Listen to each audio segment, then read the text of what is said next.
अस्सलाम वालेकुम जी। Property channel के प्लेटफॉर्म से खुश आमदीद। आज की हमारी वीडियो है बैरिया टाउन की करंट सिचुएशन के बारे में।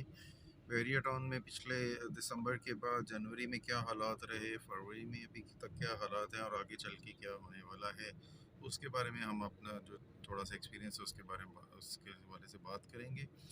तो इससे पहले अगर आपने अभी तक हमारा चैनल सब्सक्राइब नहीं है तो चैनल को सब्सक्राइब कर लें ताकि आपको अच्छी अच्छी वीडियोस मिलती रहें।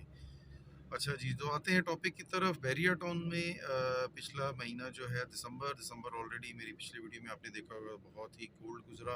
उसका सबसे बड़ा रीज़न जो है वो बैंक्स जो है उन्होंने दिसंबर में क्लोजिंग करनी होती है, तो कैश जो है वो फ्लो कम कर देते हैं, जिसकी वजह से मार्केट में परचेजिंग वगैरह कम हो गई थी। तो जनवरी का पहला हफ्ता भी इसी वजह से इफेक्ट होता है। जनवरी के बाद अब जो फरवरी का महीना चल रहा है, जनवरी एंड हो चुका है, तो अभी तक मार्केट जो है कुछ संभल नहीं पाई है। मार्केट में अभी तक वही हालात हैं। मार्केट में अगर मैं बात करूं तो इस वक्त कोई इन्वेस्टर या परचेज़र ना होने के बराबर है। इक्का दुक्का परचेजिंग आप कह सकते हैं हो सकती है, वो भी ज़्यादातर एंड यूज़र और वो लोग कर रहे हैं जिन्होंने घर बनाना है या जिन्होंने लॉन्ग टर्म थोड़ी सी इन्वेस्टमेंट करनी है। जो इन्वेस्टर था, जो डेली बेसिस के ऊपर सेल परचेज हो रही थी कि जी आज प्लॉट लिया और महीने बाद बिक गया और फिर आगे चला सो ऑन, तो ये चीज़ जो है अब इस वक्त होती हुई नज़र नहीं आ रही है। मार्केट में बिल्कुल सन्नाटा है। कोई मार्केट में आपको सेल परचेज बिल्कुल इक्का दुक्का हो रही है, कोई ना होने के बराबर। तो अगर आप ऑफिस में भी जाएं तो प्रॉपर्टी डीलर हजरात मेरे समेत बैठे जो हैं समझ लें मक्खियाँ मार रहे हैं। तो मार्केट में बिल्कुल ठंड है। दिसंबर की जो सर्दी है उसका असर जो है शायद मार्केट पे ऊपर भी हो गया है। तो अब ये अगली बात करते हैं, तो ये मार्केट ऐसा क्यों हुआ है और आगे ये मार्केट सिचुएशन कब तक रहेगी और कब बेहतरी आने की चांस है। तो इस हवाले से जो मेरा ख्याल है, जो मेरा एनालिसिस है, अब गैब का हाल अल्लाह ताला जानता है। हो सकता है मेरी बात गलत भी साबित हो सकती है, लेकिन जो थोड़ा बहुत मेरा एक्सपीरियंस है उसके हवाले से ऐसा इसलिए हुआ कि मार्केट में इस वक्त एक प्राइस की जो तकरीबन सेचुरेशन के करीब पहुंच चुकी थी और मार्केट में जो इन्वेस्टर दाखिल हुआ था उन्होंने जो है यहाँ से इन्वेस्टमेंट की, पैसे कमाए और उसके बाद अब इन्वेस्टर जो है वो रुक गया है। पैसे कमा के उसने अपने एक दफ़ा जो कमाने थे कमा के निकाल लिए हैं। अब आगे क्योंकि मार्केट में ऑलरेडी प्राइस काफ़ी हाई हो गए हैं, तो अब इन्वेस्टर जो है वो भी गुमगू की कैफियत में है कि मज़ीद बैरिया टाउन में और इसके इर्द गिर्द की सोसाइटीज़ में इन्वेस्टमेंट की जाए या ना की जाए। क्योंकि ऑलरेडी एक प्लॉट जो 5 मरले का की अगर हम बात करें तो जो 20-25 लाख रुपए का आज से तकरीबन 8-10 महीने पहले था, वो तकरीबन 60 प्लस और 70 भी क्रॉस कर चुका है अपन। तो यहाँ तक ला के अब इस वक्त मार्केट इन्वेस्टर भी डर रहा है कि अगर अब मैं इस हाई रेट के ऊपर परचेजिंग कर लूँ तो आगे चल के मार्केट में खरीदार है नहीं, आगे चल के अब प्राइस नीचे गिर ना जाए। तो जो करंट सिचुएशन थी, जो उसकी जो बड़ी वजह है वो यही है कि हमारे जो एक बहुत ज़्यादा इंक्रीज़ और बहुत जल्दी आया और उसके बाद एक मार्केट जो है वो रुक गई है। तो इन्वेस्टर जो है वो डर रहा है कि मज़ीद इन्वेस्टमेंट करने के लिए। तो एंड यूज़र जो है उसकी आपको पता है परसेंटेज बहुत कम होती है। एंड यूज़र जो है वो कोई 15 से 20% होते हैं। वो एंड यूज़र जो है वो अपनी थोड़ी बहुत परचेजिंग हमेशा करते रहते हैं, वही परचेजिंग इस वक्त हो रही है। मिसाल के तौर पे अगर मैं आपको मिसाल दूँ इन्वेस्टर्स के रुकने की, तो के ब्लॉक में जो है आज से कोई 2 महीने पहले मैंने एक प्लॉट जो है वो तकरीबन कोई 7 मरले का 59 लाख का सेल किया था।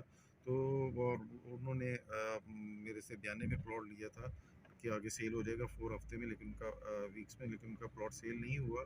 तो जो इन्वेस्टर था उसने अपने नाम ट्रांसफ़र करवाया। अब डेफिनेटली उनको टैक्स और ट्रांसफ़र फ़ीस डाल के वो प्लॉट तकरीबन कोई 60-50 या 61 के राउंड अबाउट पड़ा है और आफ्टर 2 मंथ्स हो चुके हैं और वही प्लॉट उन्होंने 65 के ऊपर सेल में लगाया हुआ है।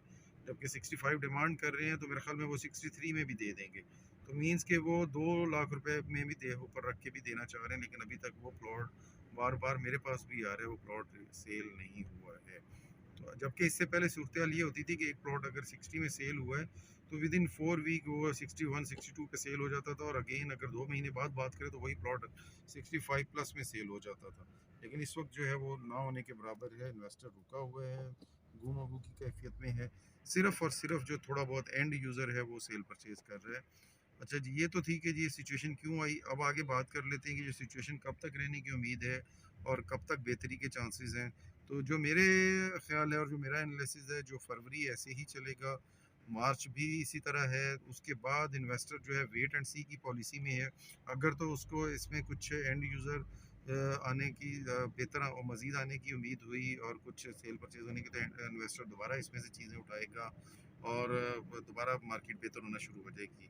अगर ऐसा ना हुआ तो फिर जो है, जो सेल परचेज़ जो है वो रूटीन की जो इंक्रीज़ होता है, जो समझ लें कि एनुअली को 10% 15% हो, वो इंक्रीज़ होगा। एक बड़ा इंक्रीज़ जिस तरह जो पिछले साल में हमने देखा, वो आने की उम्मीद नहीं है। दूसरा फैक्टर जो है जिसकी वजह से कोई बेहतरी आ सकती है, वो है रिंग रोड। रिंग रोड का चूरन आपको पता है, हम लोग और बहुत सारे लोग जो हैं वो, बल्कि मैं हम लोग क्या, गवर्नमेंट पिछले 3 साल से बेच रही है कि जी मार्च में इफ्तिताह हो रहा है, तो मई में हो रहा है, तो जून में हो रहा है, तो फिर अगले मार्च में चला गया, तो जी फिर डिज़ाइन चेंज हो गया जी, तो फिर करप्शन हो गई जी, तो फिर उसके बाद जी अब पुराना डिज़ाइन बनेगा जी, अब अगेन मार्च में इफ्तिताह होगा जी, अभी नहीं, अभी ये मार्च भी आने वाला है, तो अभी तक उसके बारे में कोई ख़बर नहीं है कि कब इसका संग बुनियाद रखा जाएगा। अगर तो किसी भी टाइम को ऐसी खबर आ जाती है कि रिंग रोड का संग बुनियाद रखा जाता है, तो फिर मार्केट जो है बैरिया टाउन फ़ेज़ 8 और स्पेशली फ़ेज़ 8 एक्सटेंशन की जो है वो बेहतर होगी, और उसके अंदर एक दोबारा से एक प्लस होना शुरू हो जाएगा, और इन्वेस्टर भी दोबारा उसमें इन्वेस्ट करना शुरू कर देगा। लेकिन अगर ऐसा नहीं होता है, तो फिर आप ये ज़हन में रखें कि जो मार्केट है वो अगेन जो रूटीन के इंक्रीज़ है 10-15% एनुअली, उसी हिसाब से बढ़ेगी। कोई ज़्यादा बड़ा प्रॉफिट आप एक्सपेक्ट ना करें।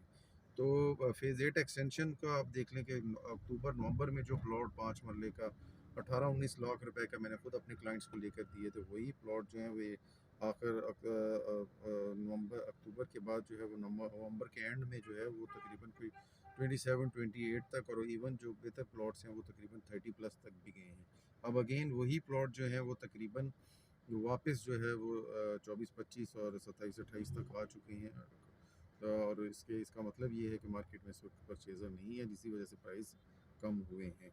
तो ये सूरत हाल अब मेरे ख़्याल में डिपेंड करती है इन्हीं चीज़ों के ऊपर कि आगे क्या वो आती है। रिंग रोड वाला एक तो आपको बता दिया कि रिंग रोड का होता है तो बेहतरी आ जाएगी।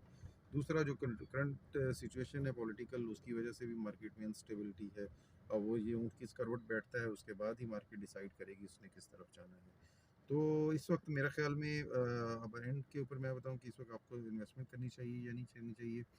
इन्वेस्टमेंट के लिए तो मेरा ख्याल है कि इस वक्त अगर आपने 1 साल का पेशेंस रखते हैं, तो इस वक्त आप इन्वेस्टमेंट कर सकते हैं, लेके आप कम से कम 1 साल का जेन में रखें, और वो आपकी लक है कि जैसे ये चीज़ें हो जाती हैं तो आपको विद इन 2-3 मंथ्स भी बेहतर प्रॉफिट मिल जाएगा। लेकिन this is the right time to purchase to construct your house.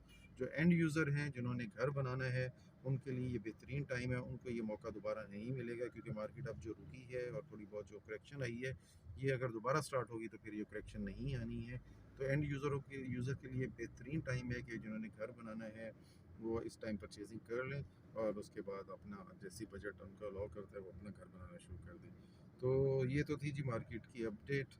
उम्मीद करता हूँ कि आप सब ठीक होंगे। प्रॉपर्टी चैनल को सब्सक्राइब कर लें जी। अपना बहुत सारा ख्याल रखिएगा। अल्लाह हाफिज़।